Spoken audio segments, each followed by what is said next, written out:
A mí me gustan los dividendos por si acá. No sé si se notó. Sí, no, claramente, ¿no? Y yo creo que el dato más clarificador es cuando nosotros comparamos el rendimiento del dividendo reinvertido con el propio SP 500. Generalmente, a uno cuando le enseñan la parte de dividendos, te dicen, ya son empresas que son estables, no van a crecer, no van a tener esta ganancia de capital que tú hablabas, que de hecho vemos que podemos tener esa ganancia de capital y vemos que efectivamente puedes batir al mercado. Para el mercado se puede batir de varias formas y el dividendo no queda fuera de esas opciones. Bueno, Sí, aquí no hemos comentado tampoco el tema de que también tiene que estar correlacionado con los objetivos financieros que tenga cada uno. Hay personas que buscan esta libertad financiera para poder tener estos ingresos pasivos. Hay otros que les gusta más un poco la actividad y les gusta, les llama la atención el análisis de las acciones para más swing trading o algún tipo de movimiento de menor plazo, pero todos tenemos objetivos financieros distintos y también una tolerancia al riesgo distinto. Por lo tanto, hay muchas alternativas que el mercado nos puede entregar y ahí es donde tenemos que buscar la que más se acomoda a nosotros. así es. Así es. Eso es fundamental. Muchas veces buscamos inversiones como cuál es la inversión que genera más retorno. Y yo parto de la base, lo que he aprendido en los 15 años que llevo invirtiendo, que tenemos que intentar alinear lo que son nuestros objetivos personales, incluso nuestra forma de vivir, con el tipo de inversión que estamos haciendo. Y por eso a mí Exacto. me gustan mucho los dividendos, que no necesariamente va a ser la mejor inversión. Para mí es la mejor, pero porque mi forma o cómo quiero vivir, necesito tener estos flujos de caja periódicos. Y son cosas que uno va aprendiendo con el tiempo. Y ahí la invitación es que cada uno haga este como análisis introspectivo de, bueno, cómo quiero vivir. Y en función de eso voy anclando inversiones. Porque lo clásico es cuál es la inversión más rentable y de repente esa inversión no se ajusta a estilo de vida. O uno no tiene el Exacto. perfil de riesgo para realmente tolerar un potencial drawdown de 50, 60% en pérdida y uno dice, chuta, me desespero y me retiro de la inversión, pero bueno, esas son las reglas de juego antes de entrar a una potencial inversión de alto nivel de riesgo y por ende rentabilidad. Por lo tanto, esa pregunta de cuál es la opción más rentable eh, genera un poco de varios asteriscos que uno tiene que estar analizando a la hora de evaluar si entra o no en esta alternativa de inversión altamente rentable. Por lo tanto, tal como dices tú, la pregunta es mucho más compleja que eso. Claro, lógico, lógico. Así es. Bueno, pareciera Eh, que ah, ya en instancia para comenzar esta interacción, comenzar este pequeño debate. La idea es que seamos cuatro aquí, Ignacio, Álvaro, el chat y yo, para que vayamos intercambiando información, vayamos viendo todas las preguntas que tengan, para que vayamos finalizando esta sesión con un espacio un poquito más interactivo, ¿no? Sí, lo ideal, lo Así es. ideal. Y se crea comunidad y estas instancias son las mejores. Aprovechen, sabemos Sí. que es muy densa la materia, intentemos bajarlo. Igualmente creo que había una pregunta que se repetía mucho, el tema de los screeners, Diego, de ver dónde encuentran estas oportunidades las personas, porque ya, bueno, sabemos, bajamos, hay que ver los estados financieros, hay que ver, pero ¿dónde encuentro? ¿Dónde tenemos 3.000 empresas en el mercado americano? ¿Cómo yo puedo bajar todo eso? Creo que sería una gran ayuda para los inversores y le damos este tiempo para que puedan ir dejando su pregunta y ya ir respondiendo. Bueno, partamos con eso. Evidentemente hay muchos screeners que son bastante útiles. Ignacio, por supuesto, maneja varios portales bastante buenos. A mí me gusta mucho lo que hace Finviz. El mismo Yahoo Finance tiene buenos portales, pero a día de hoy lo que está generando XTB en su propia plataforma Xstation, si me pueden ampliar un poquito la pantalla, es ir bajando nuestro propio stock screener, incluso un ETF screener, el cual te va a permitir generar estos filtros de muchos de los ratios que habíamos estado conversando durante toda la exposición. No sé si ya estoy en full screen. Sí, creo que sí. Ya. Bueno, acá hay un buscador de acciones que a mí me gusta bastante y la verdad es que ha ido mejorando con el paso del tiempo y voy a tratar de no extenderme tanto para darle paso a todas las preguntas, pero si se dan cuenta, acá incluso hay categorías, categoría Benjamin Graham, que ya me filtra todas estas empresas con ingresos crecientes a través del tiempo, con ratio de endeudamiento por debajo del 200%, con una tasa de distribución de dividendos atractiva. y con un price to earnings, por supuesto, que no esté sobrecomprado o que no esté fuera del promedio de la industria. También hay categorías de blue chips, que son estas empresas que son las líderes de mercado, que tienen políticas de estrategia, o sea, una política de gobierno corporativo más defensiva, más conservadora. Hay empresas cíclicas que se ven favorecidas por el crecimiento económico, empresas defensivas para protegernos ante crisis. Y hay varios filtros que están muy bien construidos y obviamente está la opción de poder personalizar mi propio watchlist en base a lo que decía Álvaro en el comienzo. O sea, me interesa solamente empresas de capitalización bursátil sobre 5 billones de dólares. Además que tengan un earnings per share, ganancias por acción. Obviamente voy a ponerlo desde el punto positivo en adelante para ver empresas que realmente estén generando ganancias, price to earnings. Me interesa ver empresas que estén un poco más en equilibrio entre 10 y 20, la rentabilidad por dividendo para que efectivamente pueda conocer empresas que estén entregando dividendo, el retorno sobre el patrimonio, que Álvaro lo detalló bastante bien y bastante detallado. Me interesa conocer empresas que realmente puedan generar un retorno para el patrimonio que están teniendo como recurso y, por supuesto, un beta inicial para ver el grado de correlación con el benchmark, ya sea el S&P 500, ya sea el Dow Jones, ya sea el Russell 2000.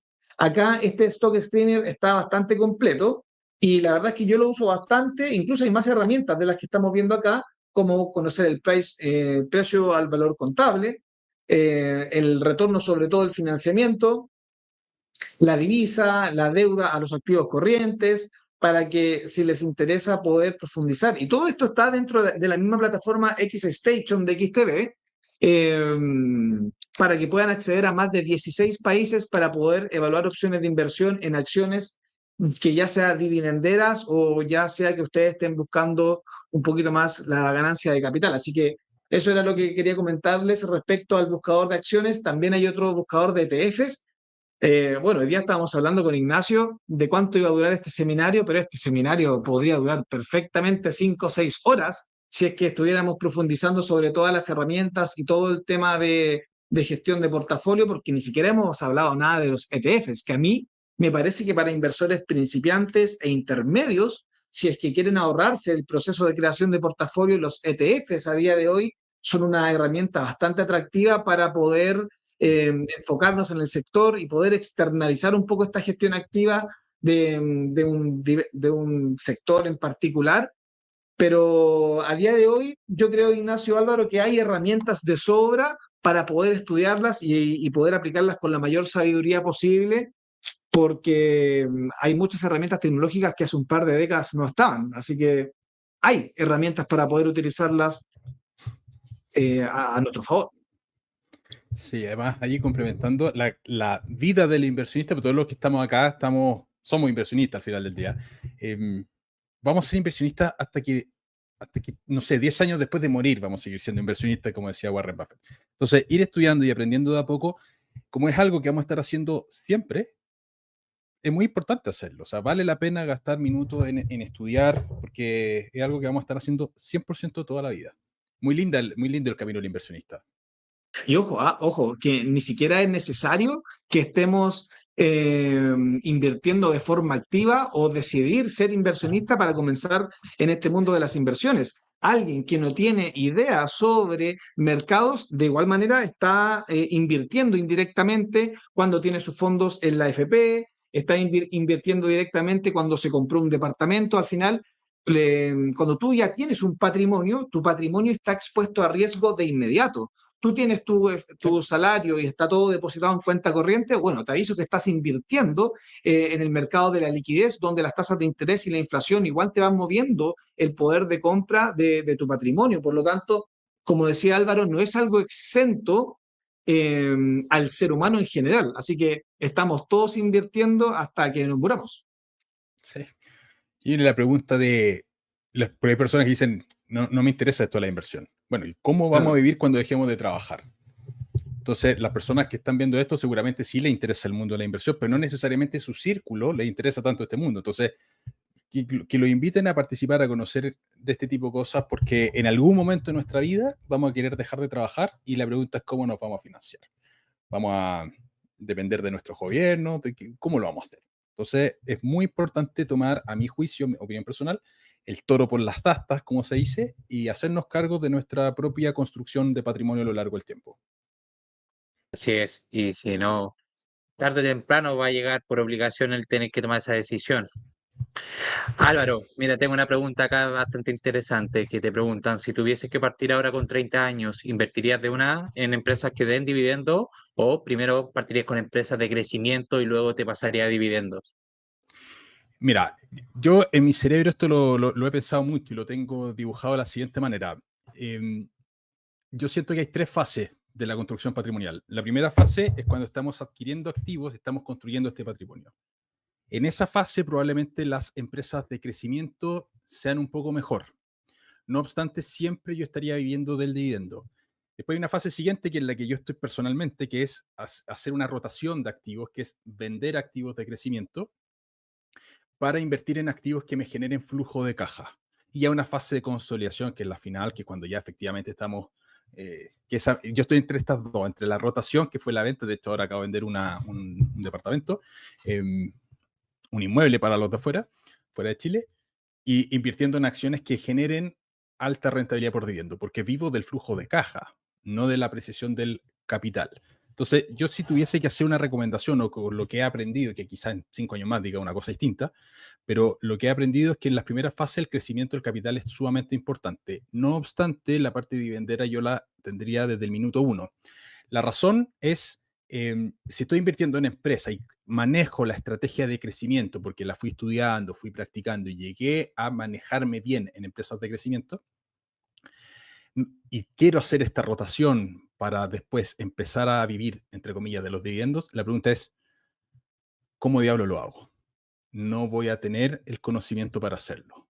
Y esa es una pregunta que tienen muchas personas, que de repente me escriben y me dicen, pasa mucho con los inmuebles, que me dicen, mira, estoy vendiendo un departamento porque genera muy poca rentabilidad el arriendo sobre el valor de la propiedad, quiero invertir en empresas dividenderas, pero no tengo idea por dónde partir. Y ya hay construcciones patrimoniales, pero no está esa fase, ese conocimiento de cómo funcionan las acciones dividenderas. Entonces, yo le recomendaría a las personas que están partiendo que puedan partir con activos de crecimiento, pero siempre con un porcentaje de dividendos y que en la medida en que van avanzando como inversionista y su crecimiento patrimonial va aumentando, pudiesen ir transitando cada vez más hacia una parte más dividendera.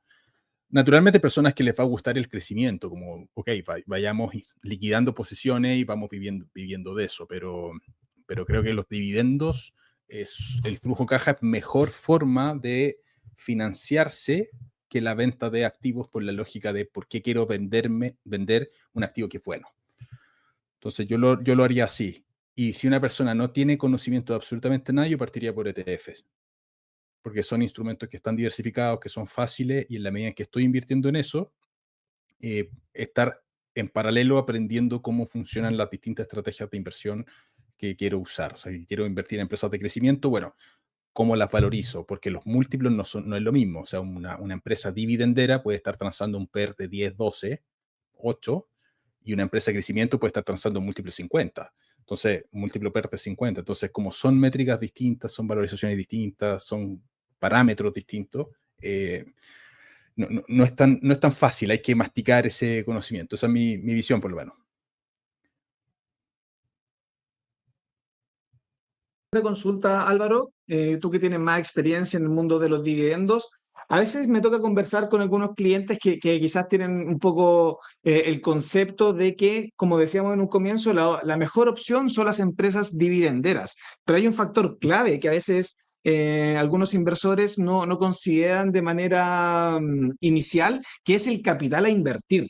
Ya sabemos que tenemos personas de toda Latinoamérica acá en el chat hablando en dólares. ¿En qué momento crees tú que es apropiado ir cambiando el enfoque desde acciones de crecimiento hacia acciones de valor o acciones dividenderas en términos de capital? Yo sé que es extremadamente ambigua la pregunta por el tema de los objetivos financieros, el tema del riesgo, pero para que las personas que nos escuchan se vayan haciendo una idea de en qué momento sería interesante ir migrando hacia ese objetivo. Cuando Aquí hay dos conceptos bien interesantes. Uno, el flujo caja real versus el flujo caja potencial. Y te lo explico con las acciones de Tesla. Tesla no entrega dividendo. Entonces, ¿qué pasaría si yo tengo $200.000 en acciones de Tesla? ¿Cuánto es mi flujo caja? Mi flujo caja es 0 por esa acción. No obstante, está la potencialidad de vendo acciones de Tesla, tributo como tenga que tributar, y si invierto en acciones dividenderas, tengo la potencialidad de transformar esas acciones de Tesla en algo que me genere un flujo X. Entonces yo haría la transición en el momento en el que sienta que el patrimonio que tengo me genere un flujo potencial de el dinero que yo más o menos estoy buscando para vivir, Para para tener, consumo. para Claro. complementar mi ingreso. O sea, haría esa ecuación considerando que hay muchas inversiones, no solamente Tesla, Nvidia, Google, empresas muy buenas, que son espectaculares en términos de crecimiento. Amazon, tienen flujo de caja cero, pero todo ese capital tú tienes la potencialidad de hacerlo, de derrotarlo. Lo mismo pasa con la inversión en inmuebles. Hay personas que tienen inmuebles que están pagando un crédito bancario, que su flujo de caja real es cero, pero tienen la potencialidad de, si venden el inmueble y comprar acciones que generen flujo de caja real, tener un cierto nivel de ingreso por dividendo.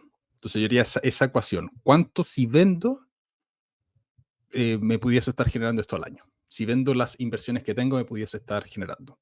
Y más o menos, cuando llegue al número aproximado que estoy buscando, pudiese ser el momento de empezar a hacer una eventual rotación. Ya depender si Perfecto. O sea, quiero sí, sí. $100, $500, $1.000, $2.000, va a depender. Claro, claro, porque obviamente no solamente depende de la acción propiamente tal, sino que de mi estilo de vida. Sí, claro. De mi estilo de vida y cuánto consumo, cuánto dinero necesito yo para hacer uso de ese estilo de vida. Acá no vamos a jugar el estilo de vida de cada uno. Al final, si uno tiene un patrimonio y toma la decisión de aumentar su nivel de consumo y reducir su nivel de activos financieros, pues eso ya depende de cada uno. Y es la gracia un poco de las finanzas y los mercados en general que puedan ser una herramienta que puedan apoyar los objetivos que quiera cumplir uno como persona. Así que Claro. un buen punto ahí el tema del consumo que a veces no es tan analizado. Sí. Bueno, lo lógico es, mientras más caro sea mi estilo de vida, más capital voy a necesitar.